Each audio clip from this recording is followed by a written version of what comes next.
Estamos ao vivo. Estamos ao vivo. Muito bom dia. Ou para você que vai assistir a gravação, boa tarde, boa noite. Sejam todos muito bem-vindos. Vamos aguardar o nosso convidado. Enquanto isso, vou me apresentando. Meu nome é Josiane Severo, sou advogada especializada na regularização de áreas de imóveis urbanos e rurais. E hoje vou trazer um convidado bem especial aqui, que é o Dr. Marcos Munaro, então advogado especializado na advocacia familiar, na advocacia de inventários.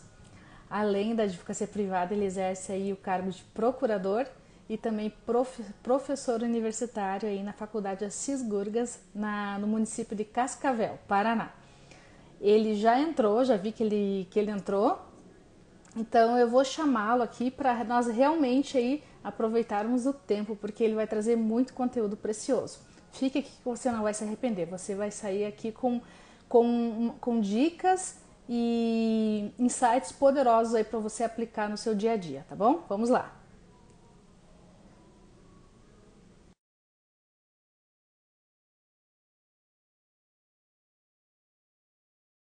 Aceitou nosso convite.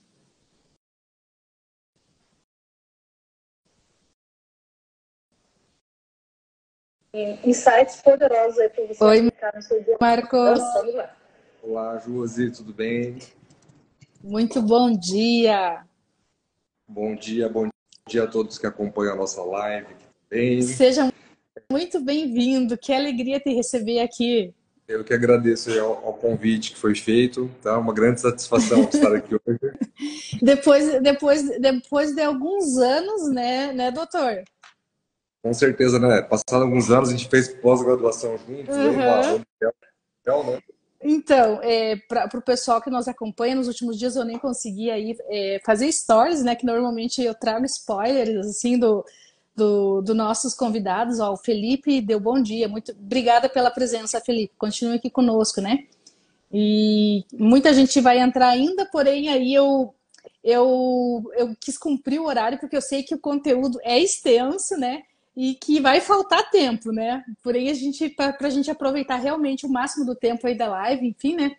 E para que a gente consiga aí abstrair aí todo o conhecimento aí que o Dr. Marcos tem, gente. Eu vou fazer uma breve apresentação aí do Dr. Marcos, mas daqui a pouco eu já passo a palavra para ele mesmo fazê-lo melhor que eu, isso, né? Então, assim, o Dr. Marcos Munaro, nós fomos colegas de pós-graduação no município de Cascavel, oeste do Paraná, e lá a gente fez uma pós de civil e processo civil. O Dr. Marcos continuou, né, com a sua carreira acadêmica, que ele agora vai trazer mais informações para nós, e ele também é procurador concursado no município de Quedas do Iguaçu. Quedas do Iguaçu, exatamente. E coincidentemente nós dois exercemos o mesmo cargo já, né, doutor? Porém, né, eu fiquei 7 anos no município de Cascavel e ele ainda permanece no cargo de procurador. E também ele seguiu aí a carreira acadêmica e da docência, digamos assim, né? O que lá na pós a gente já via isso muito claramente. Ele já trazia muito assim esse perfil assim de professor, de ensinar, né? E que eu acredito assim que ele deve fazer com muita excelência pelo que eu convivi lá na pós-graduação com ele. Muito obrigada de coração pela tua presença, doutor Marcos. Eu estou imensamente feliz em poder trazer você aqui e para você compartilhar aí o teu conhecimento aí com os nossos convidados aqui. Obrigado, Josi, pela apresentação. Como já disse, é uma grande satisfação estar aqui hoje. Também me lembro, desde a pós-graduação que a gente fez também, que você sempre esteve atrás de novos conhecimentos para trazer isso. A gente tem acesso sempre ao que é mais atualizado, o que é de mais moderno.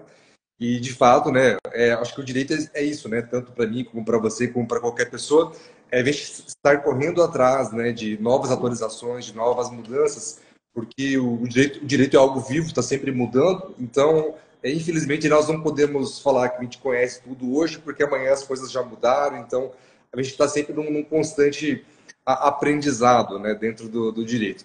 Mas agradeço aqui. Também vamos logo entrar no assunto, mas como a Josi já me apresentou aqui, eu sou advogado também desde 2010. terminando meu doutorado aqui na Universidade Estadual do Norte do Paraná, mais voltado para a parte acadêmica, mas na vida prática a minha atuação ela é mais voltada para a parte de inventários e de direito das sucessões, enquanto a Josi ela atua mais na parte de regularização de imóveis, né, Josi? Seria isso, né? Isso aí, imóveis urbanos e rurais. Na área rural, que inclusive é uma demanda aí também que ela casa bastante com o inventário, né? E praticamente estão muito interligadas. Assim, ó. Totalmente, né, José?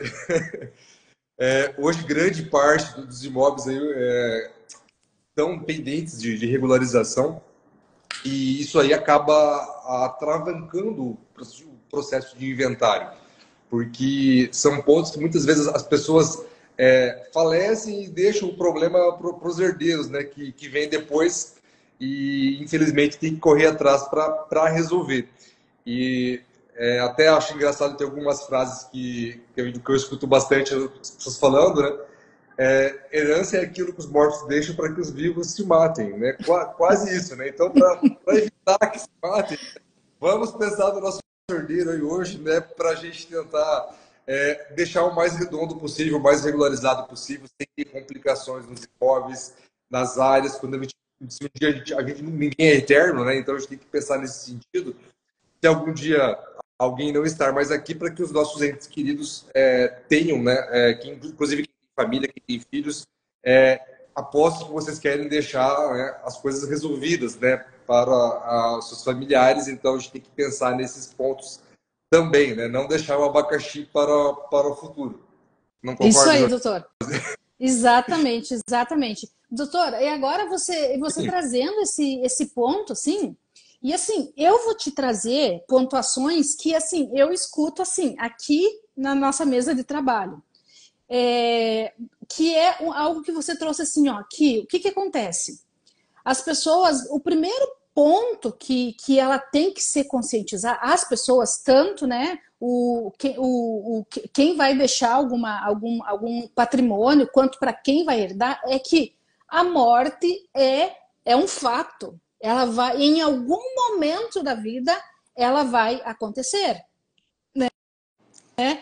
E eu percebo que as pessoas têm uma dificuldade de encarar esse fato, que é duro. A gente sabe assim que é um momento assim que ninguém quer parar e pensar nisso. Não, deixa, vai, a vida me leva, e aí eu não quero parar pensar nisso porque isso é uma coisa ruim, né? Porém, é uma realidade da vida humana, é uma realidade da vida de adultos, né, doutor? De fato, e assim, a gente tem que pensar no seguinte sentido também, né? Muitos de nós deixaremos herdeiros aí, filhos, enfim.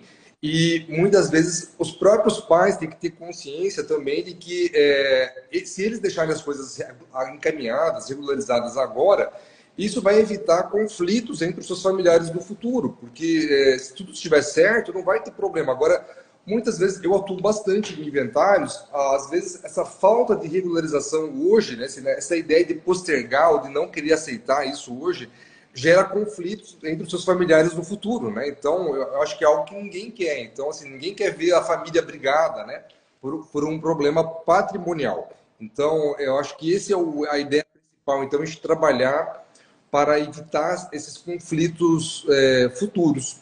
E o inventário, ele é uma das formas que existe de regularizar os bens que ficam, né, os débitos e créditos que o falecido deixou em vida, ficam para uma regularização aí na parte do inventário. Mas existem mecanismos hoje também, né, que servem para tentar deixar isso mais resolvido, né? Por exemplo, uma coisa que o brasileiro não faz muito e que o americano faz bastante é o testamento, por exemplo, né? Eu não sei se a gente lembra daqueles testamentos americanos, aqueles filmes de testamento americano. Vão abrir o testamento lá, reúne todos os conhecidos, a família, e abre o testamento na hora lá e fala o que ficou para quem, ou o que não ficou. Esse tipo de testamento, que é chamado de testamento cerrado, no Brasil não é muito comum. No Brasil, os que fazem testamento, que são muito poucos, é aquele testamento público, né? Em que todos ficam sabendo que é feito no cartório. Então, essa é uma forma também de você direcionar quem vai ficar cada coisa dentro de um certo limite também, né? Quem tem marido, mulher, filhos, pais ou mães vivos, tem um limite de até 50% que pode estar dispondo aí em relação a testamentos, a doações em vida ou no pós-mortem. Então, assim, se eu quero deixar resolvido parcialmente o que vai ficar com cada um hoje, eu não posso dispor de mais de 50%, né, desse patrimônio em vida, mas na morte eu posso fazer um testamento falando, olha, tal bem vai ficar com a minha esposa, tal bem com o meu filho. O que a lei dispõe no pós-morte é o seguinte, que 50% dos bens não podem ficar para terceiros que não sejam a esposa, filhos ou pais. Então, Entendi. desse sentido aí, né, que Tá. é uma forma de resguardar, de dar um mínimo ali para os seus familiares, né, mais próximos. A lei entende que os filhos, por exemplo, são os mais próximos dos pais, o cônjuge, ou a companheira ou companheiro, então eles teriam que ter uma fatia, né, patrimônio, né? Então, dentro dessa ideia. Mas também, indo um pouco aqui mais para a nossa temática das áreas rurais também, né? Que envolve aí um universo, até talvez que a Josi consiga expor a parte técnica para nós aí também de forma mais completa, porque de fato não é a minha praia a parte da regularização dos imóveis em si. Mas eu acho que doutor, é aquela coisa assim, não tem como dissociar, né?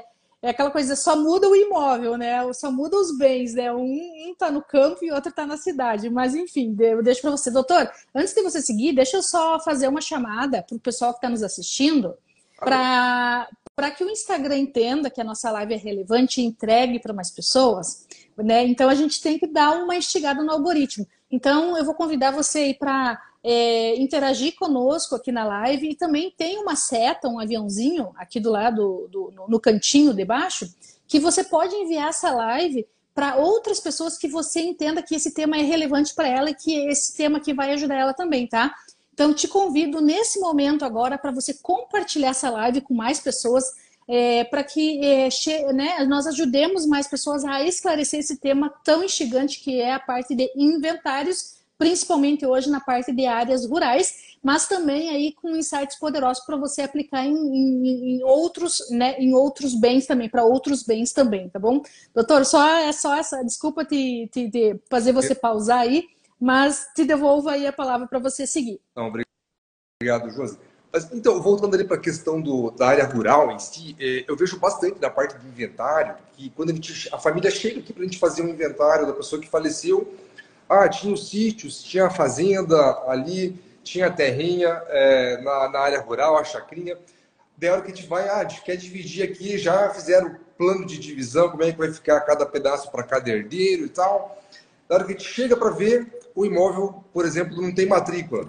Né? Tem um contratinho lá do tempo do EPA que ficou lá pendente de regularização, não sabe mais quem é a pessoa que vendeu. Então, esse é um imóvel, claro, daquela situação que é um imóvel não regularizado. Né? É o que mais acontece, doutor. Na prática, o que acontece, né? Hoje, mais na área rural, até por isso que eu te convidei para esse tema, porque mais do que na parte urbana, na área rural, a quantidade de áreas irregulares. Gente, quando a gente fala área irregular, é quando a documentação não está de acordo com a lei.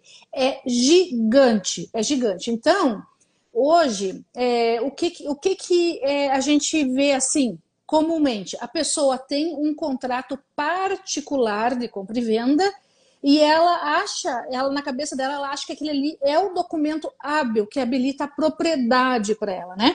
Então, existe uma diferença gigante hoje entre você fazer um contrato particular, né, entre comprador e vendedor, e a questão documental perante os cartórios, né, tanto a parte de escritura pública quanto a parte de registro de imóveis. Então, a gente conscientizar dessa importância, assim, o imóvel, a área, ela não pode se limitar naquele contrato particular. Às vezes é importante naquele momento fazer um início, né, de negócio, tudo bem. Para aquele início de negócio é legal, né, doutor? Porém, depois a gente precisa buscar a regularização conforme a lei manda. Então, esse ponto que o doutor falou, hoje nas áreas rurais, assim, a gente vê demais áreas que elas vêm para inventário, né? Enfim, o gestor do negócio ali, né? Da fazenda, da lavoura, da chácara, enfim, ele faleceu e a área ficou. Agora os herdeiros precisam regularizar aquela área. Quando nós vamos ver, então tá bom, agora o que é? Vamos ver os documentos que tem. O que eles têm? O que eles apresentam? Um contrato particular de compra e venda, ou às vezes uma escritura de cessão de direitos hereditários, enfim, dentre outras coisas. Então a gente vê muito isso. E só para, né, doutor, para contextualizar, né, ilustrar o que você acabou de trazer, que na prática, hoje o que eu vejo é isso, sabe? Na hora que a gente vai buscar regularizar essa documentação, até para fins de um crédito, para um financiamento rural, assim, o banco não concede, né, tem uma dificuldade ali pela questão documental. Então, por isso que eu até te convidei para vir isso, porque assim, é uma demanda que aparece demais aqui, é isso, sabe? A gente ter que regularizar uma área rural quando ela é fruto de inventário, né? Quando ainda não foi feito nenhum inventário corretamente ali. De fato, doutora, e assim, só para esclarecer também aqui, para quem não é do direito também, a doutora até comentou da seção dos direitos hereditários, ela é um documento jurídico importante, mas para quem não é muito da nossa área, tanto da minha como da doutora, ele é uma forma que muitas vezes o herdeiro ele dispõe, né, um documento ali, né, que ele vai regulamentar como é que vai ficar, ele vai dispor já da herança dele em vida, né? Então, eu vou receber uma herança dos meus pais, eu já vou de antemão, eu posso vender esses meus direitos de herança para o meu outro irmão, né? Então a gente pode dispor desse documento de cessão de direitos hereditários. E ele pode ser tanto feito em dinheiro, a venda desse direito que vai ser recebido, como pode ser gratuitamente, né, doutora? Então, só para a gente explicar aqui.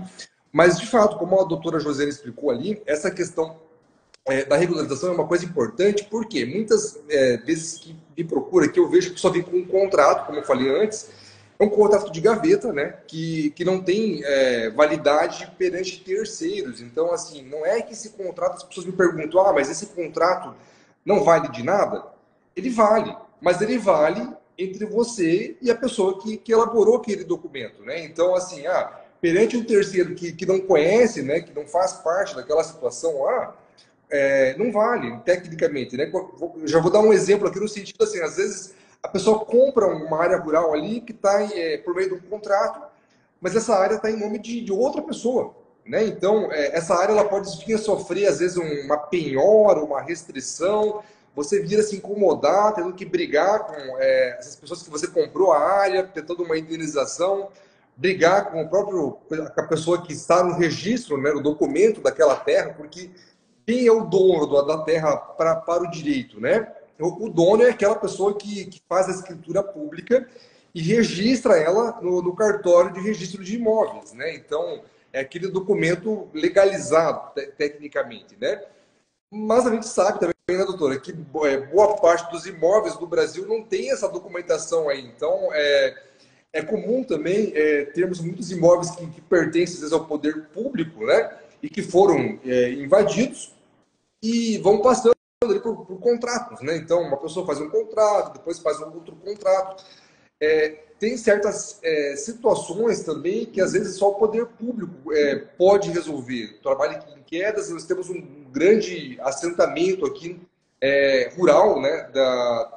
Que trata de áreas que foram invadidas, que pertencem à União. Então, essas áreas, por elas serem da União, elas dependem de uma reforma agrária, né? Algo que vai ter que vir no futuro por parte do poder público. Mas nem tudo depende do poder público, né? Tem muitas, a grande maioria depende de uma mera regularização particular mesmo, né? Procurar um advogado da área, como é o caso da doutora Josiane, procurar algum engenheiro, algum profissional da área de georreferenciamento para poder fazer o levantamento, né, doutora, daquela área. Inclusive, tem situações que envolvem a questão de divisa, né? Por exemplo, a pessoa compra um imóvel, mesmo que por contrato, mas também não sabe os limites daquela propriedade. Então, Exatamente. o profissional ali, que trabalha com georreferenciamento dessa área, ele também é um profissional fora do direito importante para nos auxiliar aí em saber delimitar, né, onde é que começa, onde é que termina a área. E esses georreferenciamentos também podem ser levados depois para eventuais processos, né, se for necessário, até mesmo para eventual futura regularização dessa área, né? Então, inclusive, acho que o doutor trabalha com algum profissional dessa área também em conjunto.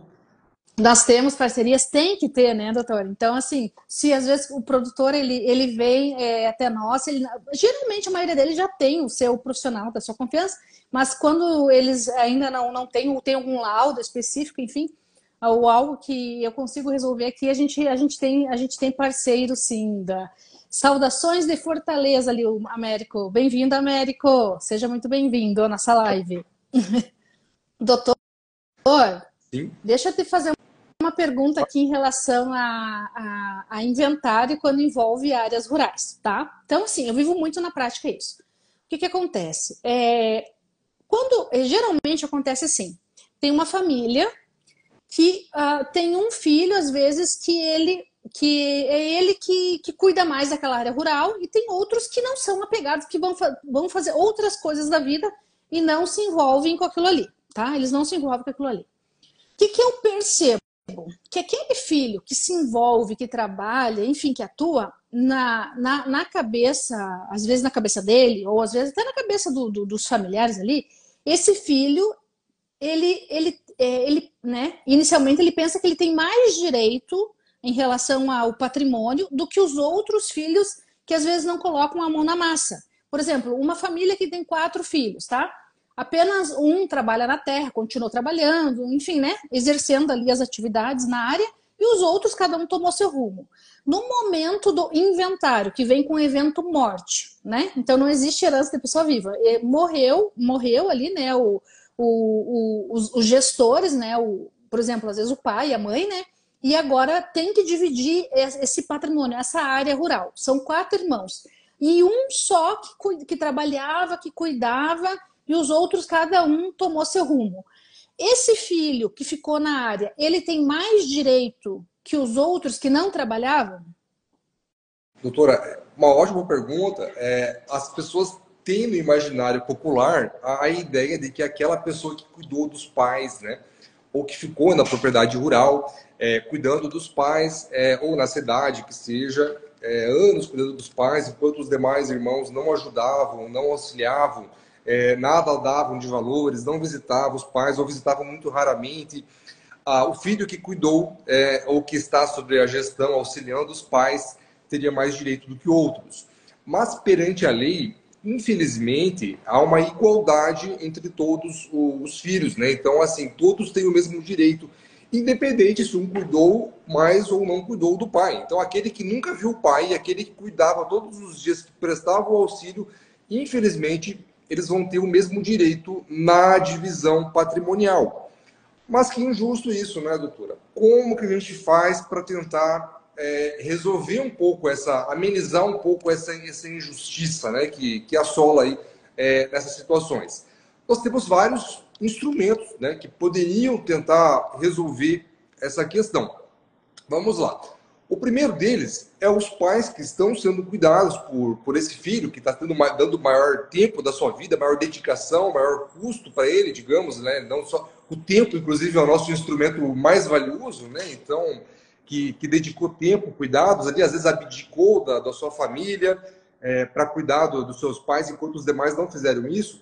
Ele pode conversar com os seus pais para, primeiramente, como eu falei antes, fazer um testamento, porque os pais eles podem dispor de até 50% dos seus bens a mais para qualquer pessoa, inclusive podem dar a mais para um dos filhos. Então, escolhemos um filho porque esse filho está ajudando os pais há uma década. Eu vejo muitas situações assim, os filhos estão há 10 anos, 15 anos, 20 anos cuidando do pai e da mãe.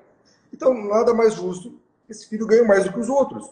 Mas os pais não podem deixar esse problema vir para o futuro, né? Que no futuro não se resolve. Então, eles têm que ter ciência em vida agora. Eu tenho que tentar resolver as coisas. Então, em vida, eu posso fazer um testamento, por exemplo, deixando metade desse meu patrimônio aí para esse filho que está cuidando, por exemplo, né?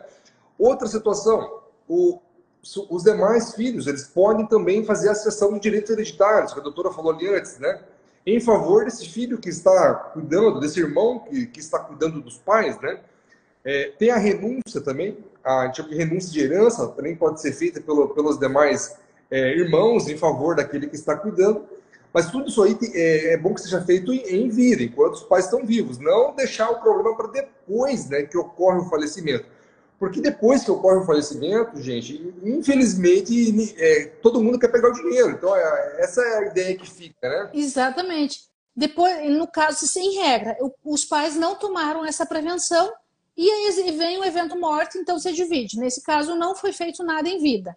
Desses 4 filhos, de 100%, a regra seria 25% para cada um. Uhum.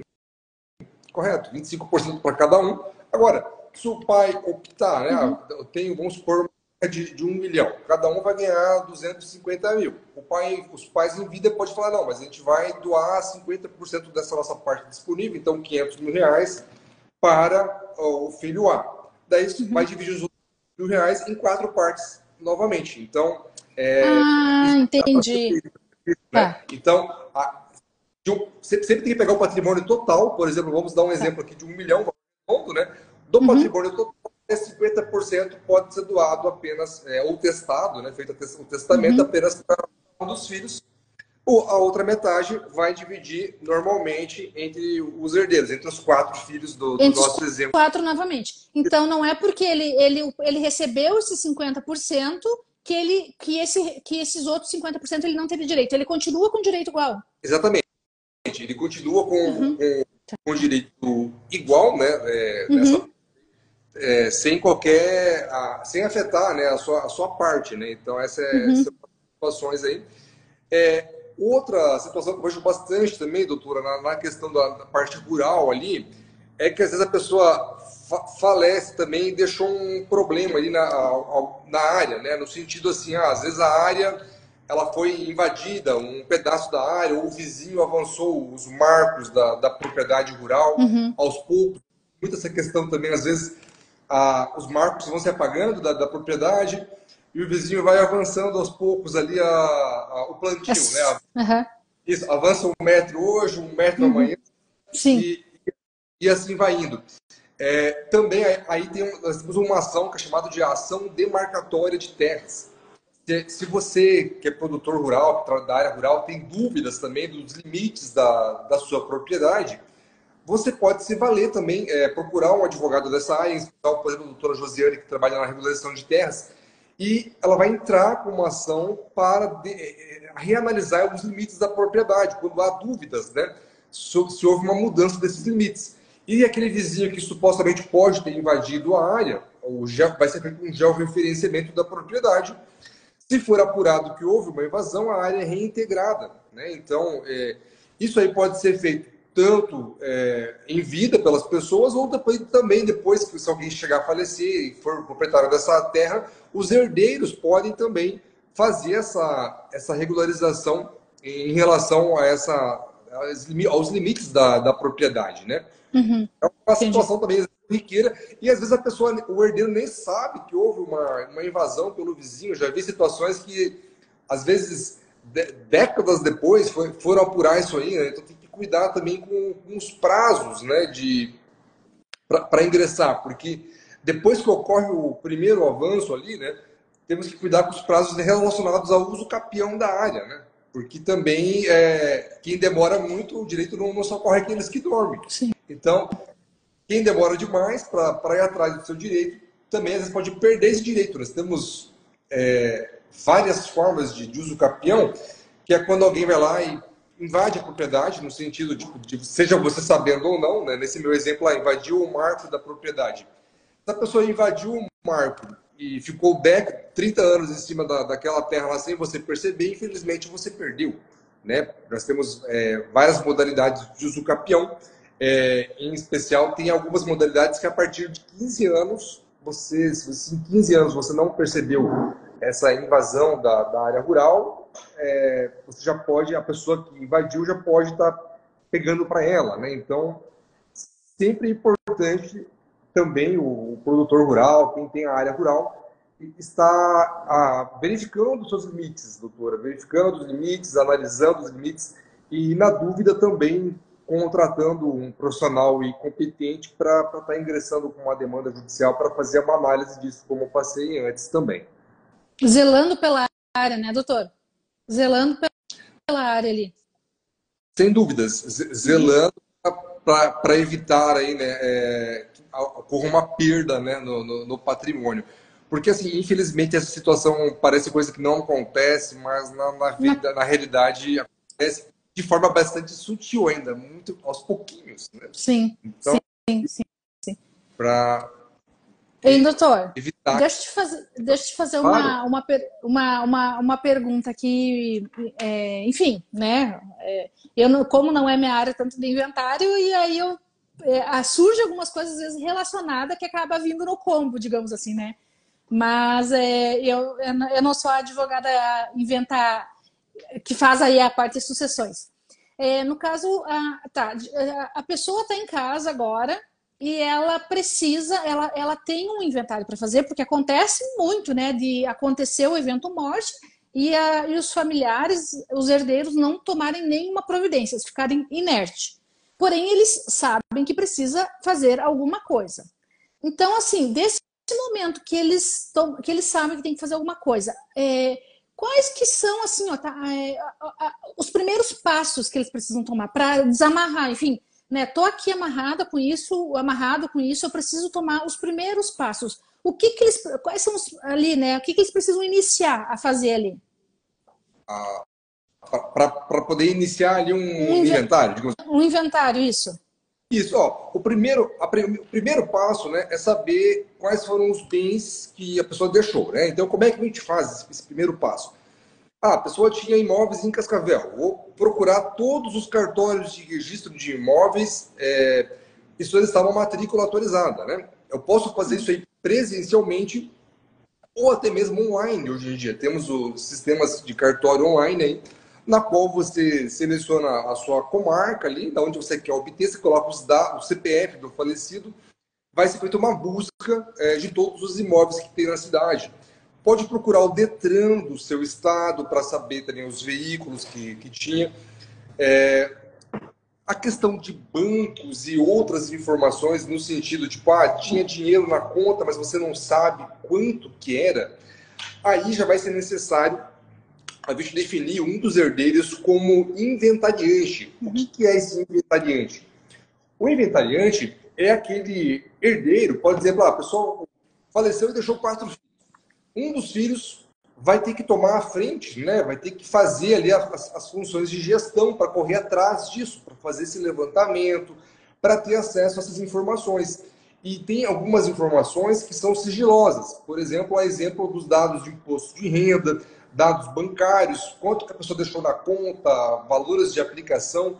Para ter acesso a essas informações, tem que ser nomeado, aí tem que uma figura do inventariante. O inventariante, ele pode ser nomeado tanto no processo judicial, então a gente comunica o juiz, fala, olha, juiz, fulano de tal faleceu, está aqui esse certidão de óbito, a gente precisa abrir o inventário dele, precisamos que você nomeie a filha dele aqui como inventariante ou a esposa dele como inventariante, para que ela consiga levantar essas informações, porque tem informações que não são públicas, né? Então ela vai ter que ter esse documento judicial, que é um termo de inventariante, para ter acesso a essas informações, a esses dados. E uma coisa interessante também é que esse inventário, esse termo de inventariante, ele também pode ser obtido no cartório de notas, né, na via extrajudicial. Eu posso fazer um inventário também na via extrajudicial. Isso foi possível aí com mudanças legislativas aí nos últimos anos, em especial de 2015 para frente, na qual se fomentou essas práticas. Então, hoje a gente pode fazer o inventário também no cartório, assim como o divórcio, mas dentro do inventário, só que assim, no passado, se tivesse filhos menores, não poderia, ou pessoas incapazes, né, alguém que não está bem física ou mentalmente ali, então não poderia ser feito o inventário no cartório. Esse ano, agora, inclusive, no mês passado, teve uma regulamentação do CNJ, do Conselho Nacional de Justiça, na qual passou a se admitir também que mesmo com menores, né, isso vai ser melhor regulamentado aí pelos tribunais, mas passou a se admitir que mesmo quando tiver menores, agora também é possível fazer um inventário no cartório, desde que seja feita a divisão igualitária da parte dele, né? Então, obviamente que esse menor, então, ele não vai poder renunciar à herança, fazer cessão de direitos hereditários, nada que venha dilapidar, diminuir o patrimônio dele. Mas é uma hipótese mais rápida, né? Hoje em dia, um inventário extrajudicial, com os documentos todos reunidos, né? A gente pode, às vezes, fazer em questão de poucos dias, finalizar o processo e transferir o patrimônio para o nome dos herdeiros, né? Algo que no passado era impossível, né? Inimaginável, né? Isso. Inimaginável. Doutora, falando na questão aí de prazos, enfim, né? Enfim, a gente viveu as duas realidades, né? A gente viveu a era que era somente judicial e então, hoje a gente vive a era extrajudicial. Graças a Deus. A minha pergunta em relação a áreas rurais é o seguinte: quando envolve a área rural, a questão ali de cadastros, CCIR, o CAR, o GEL, enfim, georreferenciamento, que é uma realidade que daqui a pouco não tem mais como existir área sem GEL, que é o que tem buscado ali, né? Enfim, todos os cadastros que envolvem as áreas rurais, eles precisam ser apresentados para fazer inventário? Então, precisam, porque assim, no sentido de que assim, o imóvel, para fazer um inventário, tem que estar regularizado, Tá. né? Eu não consigo fazer inventário de partilhar, dividir algo que não está regularizado.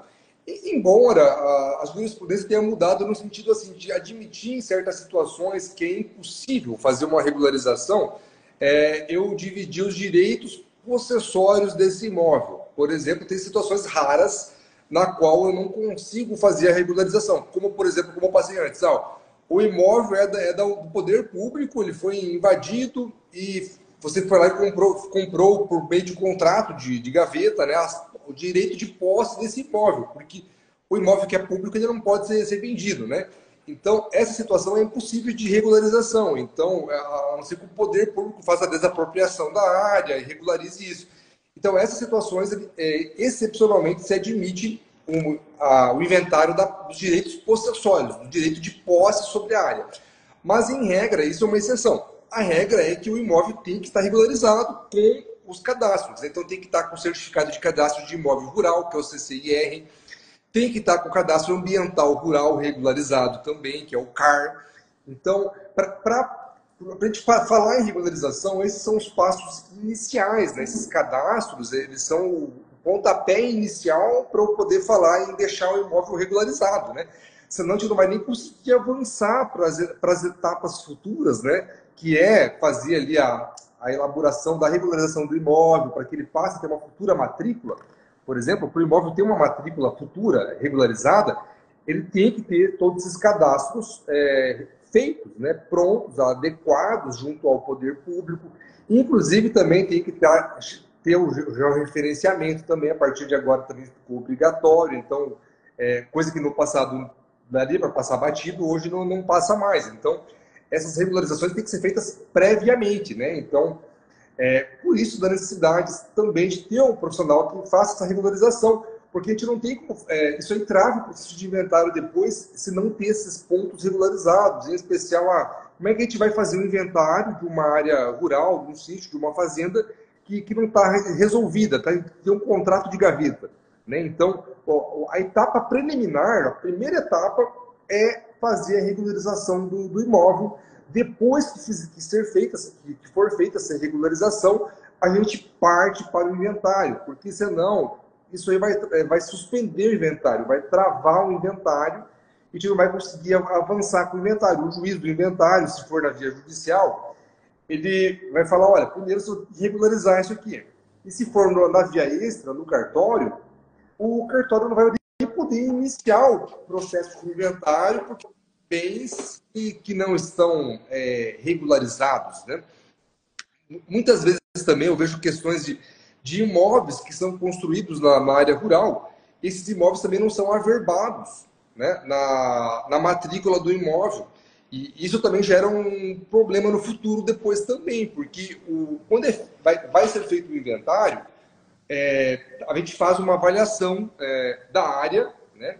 E muitas vezes a própria Receita Estadual ela pode fazer uma avaliação, uma análise da área. Depois, a gente declara que a propriedade é nua, né? Não tem nenhuma construção sobre ela.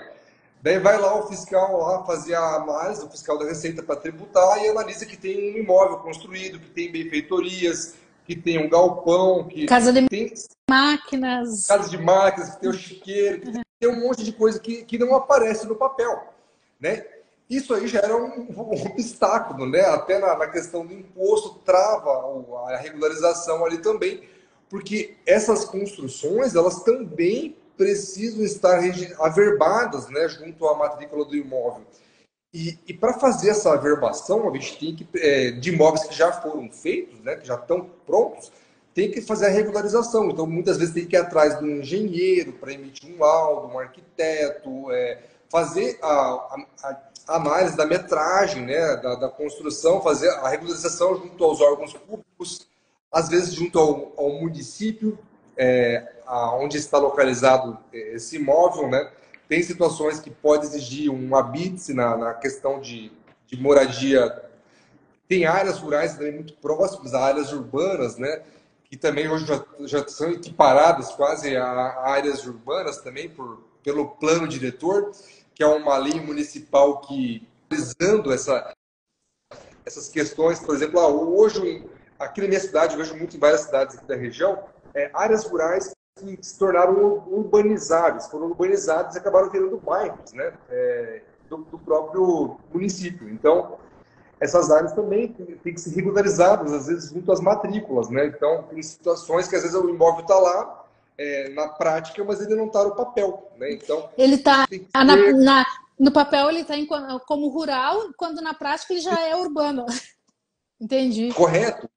Uhum. Isso. E situações também têm que ser resolvidas, até porque é melhor você, às vezes, ter um imóvel rural que se transformou em urbano, você consegue depois dividir ele, lotear ele, né? Se ele for dentro dos padrões urbanos, né? Então, dá para girar mais dinheiro, você tem uma rentabilidade melhor, né? Com essa regularização, né? Que às vezes a pessoa vende a área como rural, mas ela poderia estar vendendo como urbana, desde que esteja dentro, obviamente, de uma área urbanizável. Entendi, doutor. Doutor, sobre essa parte de regularização. Quando você fala assim, olha, a gente precisa regularizar o imóvel, gente, regularizar, né? Enfim, eu estou tentando, né? Que a gente tem gente que não é da área do direito. Quando a gente fala regularizar, é pegar o documento do imóvel, que é a matrícula do imóvel ali, e nessa matrícula ela tem que ser o espelho do que está no mundo fático, né?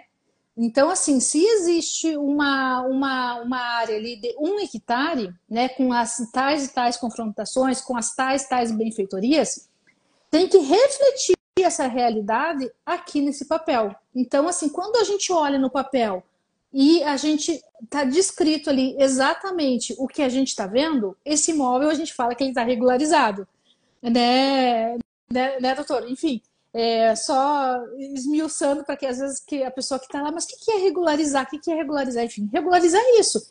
Você olhou no documento, ele tem que refletir fielmente o que a gente vê no mundo fato, né? O mundo fático e o que a gente está vendo no papel. Então, o imóvel está regularizado nesse ponto. Quando você fala assim, faleceu ali o dono daquele patrimônio, porém o imóvel não estava regularizado. O nome dele não estava na matrícula, tá? O que a gente vê, o que a gente mais vê no caso, né? Ele de fato ele não tinha propriedade, ele exercia a mera posse, tá? Ele exercia, seja lá por 10, por 15, enfim, né? Ele plantava, ele, né, criava seu gado ali por 20, 30 anos, mas no documento ele sempre teve posse. Quando você fala regulamentar, o passo seria você teria como esse regulamentar direto com o inventário ou no caso teria que entrar com alguma ação para fazer isso antes do inventário? Boa pergunta, doutora, e agradeço o esclarecimento dessa, o que seria se regularizar, né? Que a gente que é do direito, a gente que é fácil, mas quem não é do direito, de fato, tem uma dificuldade nesse ponto. Mas, então, de fato, indo para a sua pergunta, é uma pergunta importante, porque, assim, de fato, não tem como fazer o inventário como para ser antes, sem resolver os problemas. Então, nesse teu caso aí, você fala, estava 20, 30 anos em cima do imóvel lá, como é que faz agora? Temos algumas saídas, tem que analisar, por isso da importância também, né, de quando acontece um problema como esse que a doutora mensurou, a pessoa procurar um advogado para ter uma análise específica voltada para o seu caso, porque não temos uma receita de bolo pronta para todas as situações, né? Tem que ser visto. Mas vamos lá, temos hipóteses que se enquadram nessa situação. A pessoa está 20, 30 anos em cima do imóvel ali, mas ela comprou esse imóvel. Vamos supor que ela comprou por meio de um contrato de gaveta e ela comprou do verdadeiro dono, né, que está na matrícula, no registro, nos documentos lá, esse imóvel. Mas eu lembro dos meus avós lá, eles fizeram compras assim no passado, falaram, era muito caro fazer a escritura, pagar os impostos, né? Na época, então, para a gente escapar desses gastos, O a gente ITCMD. o ITCMD, todas as despesas lá, o ITBI, na compra e venda do município, o ITR, enfim, para escapar de todos os impostos, a gente só pegou e fez um contratinho aqui de gaveta. E não fizemos o que era para ser feito certinho na época, que era a escritura e o registro, que era muito caro. Meus avós falavam assim que era caríssimo, então não fizeram. Mas pagaram pelo imóvel, compraram do dono legítimo, né? Tem o contratinho, mas esse contratinho, então, ele não está regularizado. Dá para fazer uso capião nessa situação? Não, não, porque assim, aí que está o problema. Os tribunais às vezes batem nessa questão. Não daria porque você comprou, o uso capião é voltado para situações de invasão, né? Então, como você comprou legalmente, né, não pela forma certa, mas houve a compra, teria que Houve entrar a com transmissão. isso, houve a transmissão, tem que entrar com uma ação para que isso aí seja regularizado judicialmente. Então, você vai apresentar esse contrato contra a pessoa que te vendeu. Se ela já morreu, contra os herdeiros dela, tá? Então, você vai entrar com uma ação para regularizar essa documentação. Vai ser feita uma escritura, vai pagar os impostos devidos, infelizmente, não vai ter como escapar, e vai depois registrar. Tá? Se os herdeiros dessa pessoa morrerem, enfim, não querem fazer isso, o juiz ele vai dar uma ordem, né, obrigando os cartórios para que façam essa documentação. Né? Então, ele vai suprir essa autorização da pessoa que assinou o contrato ou dos herdeiros dela. Né? E você resolve o problema. Então, essa é uma das situações. A outra situação também, que já vi, a pessoa está lá 20, 30 anos, o imóvel foi dado, às vezes, tipo assim, mas do boca a boca, né? Então, era de uma outra pessoa que invadiu a área, uma pessoa deu para outra, ou deu para o funcionário a área, passou para a área, enfim, não tem nenhum papel, não tem nenhum documento daquela área, né? Feita com a pessoa que aparece no documento, né? O dono documental, aquele que é o dono do registro. Não tem nada que ligue com essa pessoa. Se você não tem nenhuma ligação com essa pessoa, nenhum documento que ligue, aí às vezes o melhor seria entrar com uma ação de uso capião, né? Provando que está lá há 20, 30 anos na propriedade rural, juntando que tipo de documentos que dá para a gente juntar aí nessas situações, né? Vai juntar lá conta de luz, se tiver, né? Telefone, se a propriedade tiver lá, ou internet, declaração escrita de testemunhas, nota fiscal rural, né? Ou bloco do produtor rural, que você está naquela propriedade lá há 10, 20, 30 anos. Até a nota fiscal de entrega de mercadoria dos grãos, ela serve para estar provando, né? Para você estar usando como prova para conseguir ganhar essa ação de uso capião. Depois que você ganha a ação, você vai ter o registro do documento, né? Então, o juiz vai dar uma ordem para o cartório averbar que você é o dono daquele pedacinho, daquele pedaço de terra lá. E a partir desse momento, o imóvel chama ele de regularizado, porque ele está com o seu documento, com o seu papel ali legalizado, certo? Né? Perante os trâmites da legislação. Então, está tudo correto. Feito isso, dando tudo certo com o imóvel rural, aí sim dá para a gente fazer o inventário, né? Então, seja judicial ou seja no cartório, né? Se não tiver menores, às vezes é muito melhor, ou se tiver, mas não tiver discussão em relação à parte dele, muito melhor sempre fazer no cartório. Boa. Resolve rápido. E, doutor, nessa hipótese da uso capião que veio ali, né? Então, saiu a sentença, tá? Ali declarando a uso capião. E aí, assim, no caso, quando vai para o registro de imóveis, no caso, a sentença, no caso, como ela foi declarada a favor do decujus, daquele que faleceu, lá no inventário, lá no cartório, ele vai para o nome do decujus ou ele já vai direto para o nome dos herdeiros? No caso do uso capião, se a pessoa já faleceu, vai passar para o nome, e os herdeiros estão regularizando um imóvel que está que era do falecido, né? Isso. Vai constar lá em nome do falecido, representado pelos herdeiros. Fulano e tal. Entendi. O imóvel ele vai permanecer no nome do falecido. Por isso, da necessidade de fazer o inventário depois. Porque o que é o inventário? O inventário ele serve para tirar o bem que está no nome do falecido e passar para o nome dos herdeiros, para o nome próprio deles. Né? Então, de acordo com o plano de divisão. Então, se eles ajustaram lá entre eles que cada um vai ficar com um pedaço da terra, vai ficar no nome de todos. Ou se os herdeiros ajustaram, olha, essa terra aqui vai ficar com a filha Maria, e essa outra terra que o pai tinha vai ficar com o filho João. Cada um fica com um pedaço separado. Então, no documento, a terra vai ser 100% daquele filho que foi o escolhido no inventário. Porque o inventário, né, quando a gente faz o inventário, tem que ter uma divisão igualitária, mas isso não quer dizer que cada bem, por exemplo, o pai deixou 2 casas. Não quer dizer que cada um dos filhos tem que ficar com metade de cada casa. Dá para ver o valor de cada casa, né? Essas casas têm um valor meio parecido. Deixa uma casa com cada herdeiro, ou se as casas têm uma diferença de valor muito grande, uma é muito cara, a outra é muito barata, um dos herdeiros pode complementar o valor, né? Comprar aquele que ficou com a casa de maior valor, pode indenizar o outro, ou pode ficar com algum outro bem que era do falecido para tentar harmonizar na balança para que todos fiquem com partes parecidas na herança. Se ocorrer, dá para ocorrer a divisão desigual? Dá, né? Mas tem que ter a concordância de todos, né? E a divisão que é desigual, ela é tributada, digamos, 2 vezes. Por quê? No seguinte sentido, né? Cada herdeiro tinha que ficar com R$500 mil e um dos herdeiros abriu mão para o outro, né? Em específico, eu vou renunciar à minha parte para o herdeiro João. A Receita entende que isso aí seria equiparado a uma doação, né? A hora que você renuncia em específico para alguém.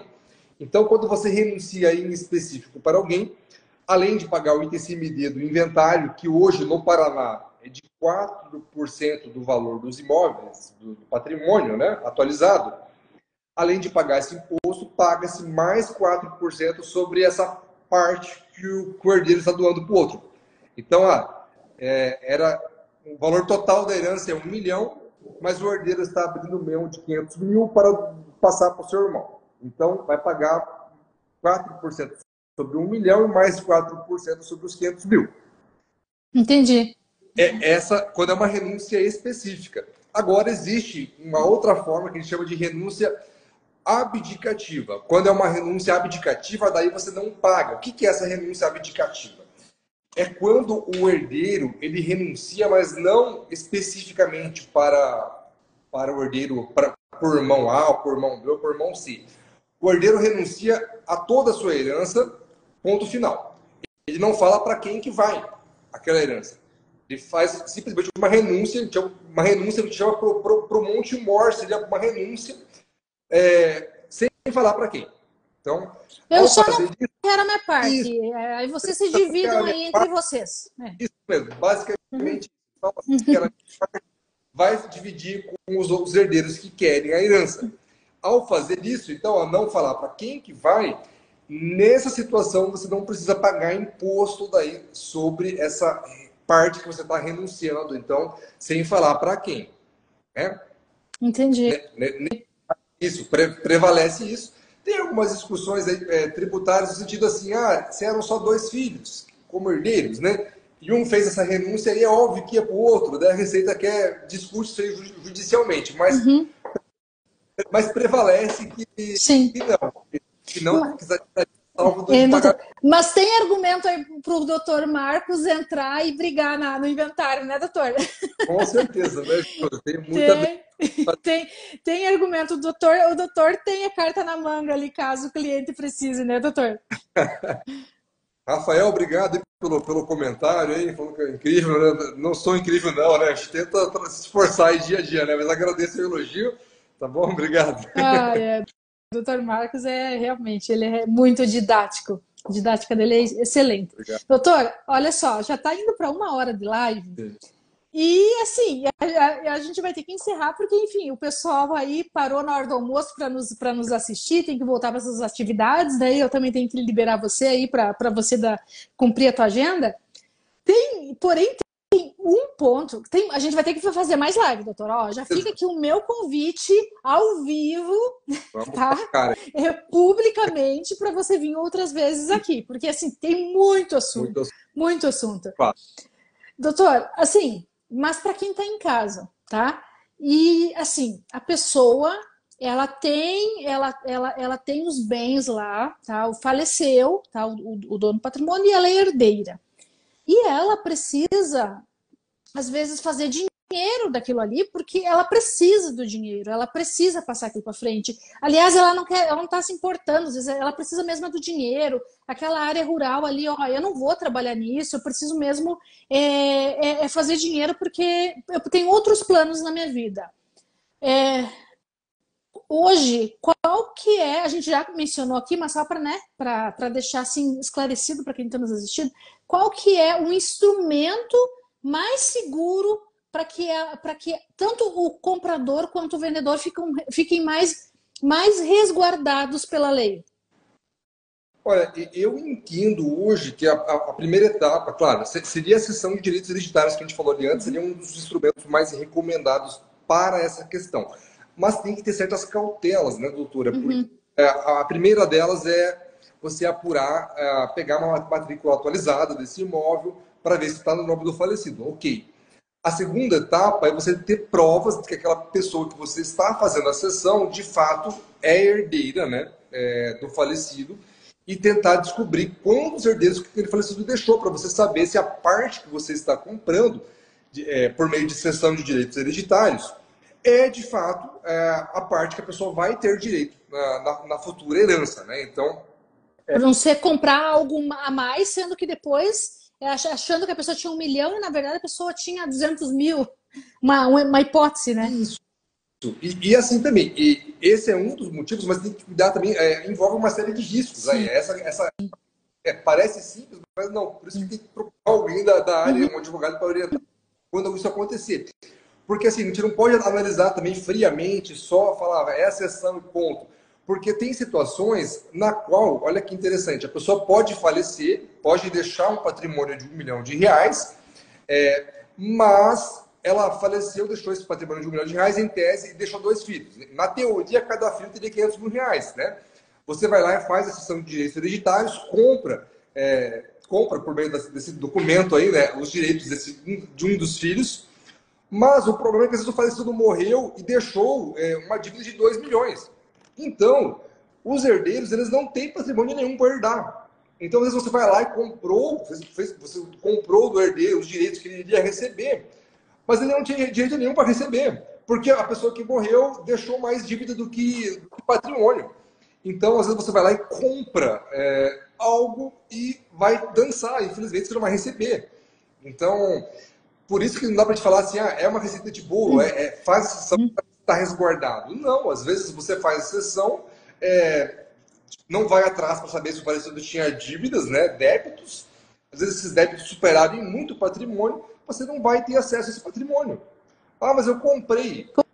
Comprou e não levou. Isso, comprei de boa fé. Não é bem boa fé, porque você tinha mecanismos para saber, né, para descobrir que ele tinha débitos, que se você tivesse procurado um advogado, a gente consegue ter acesso hoje a pesquisas feitas no fórum para saber se o falecido tinha débitos judiciais contra ele, débitos tributários, a gente consegue ter acesso a certidões.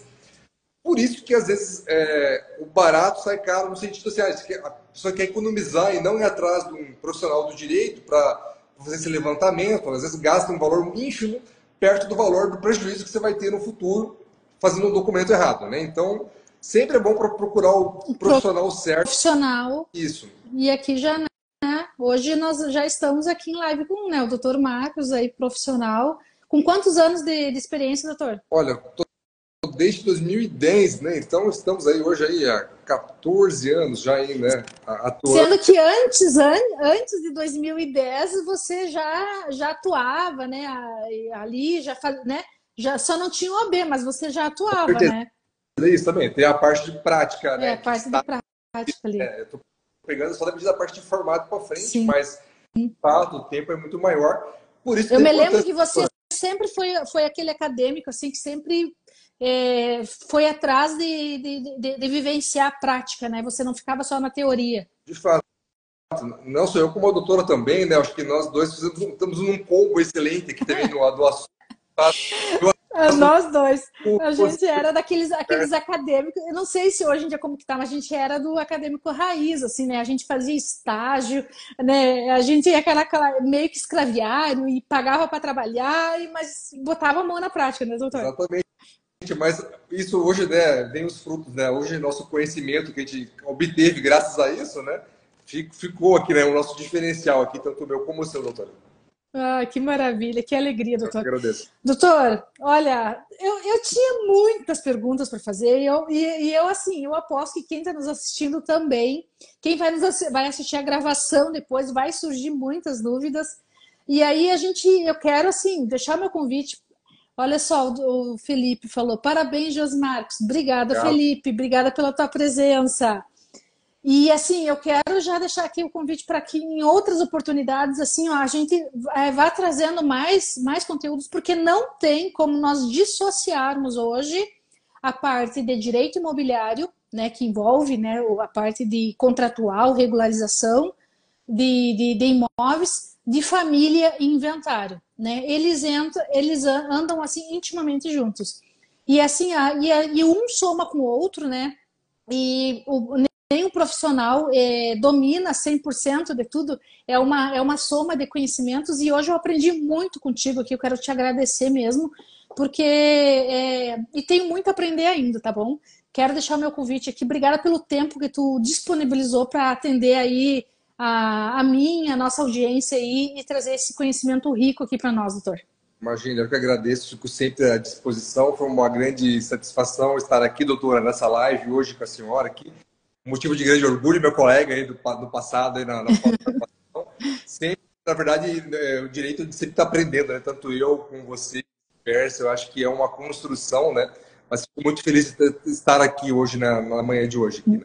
Obrigada aos presentes, pessoal dando parabéns. Eu vou fazer um convite. Aqui em cima tem uma setinha, tá? Na parte superior tem o nome do Dr. Marcos. Se você não segue ele ainda, comece a segui-lo, tá? Porque ele sempre está lá postando, enfim, a sua rotina ali né, tanto da parte da advocacia quanto na parte acadêmica. Já acompanhe ele para né, ficar em contato com esse profissional. Doutor, hoje deixa aqui para nós a pessoa que quer entrar em contato contigo, ela pode te chamar no Instagram, e você atende hoje presencialmente aonde? Para que, de repente, a pessoa possa te encontrar. Claro, doutora.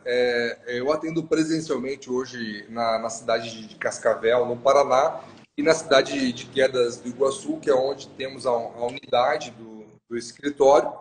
E também faço atendimentos na região do sudoeste do Paraná, na cidade de Ampere, Realiza, no estado do Paraná também atendo. E também atendo online para qualquer lugar do Brasil, né?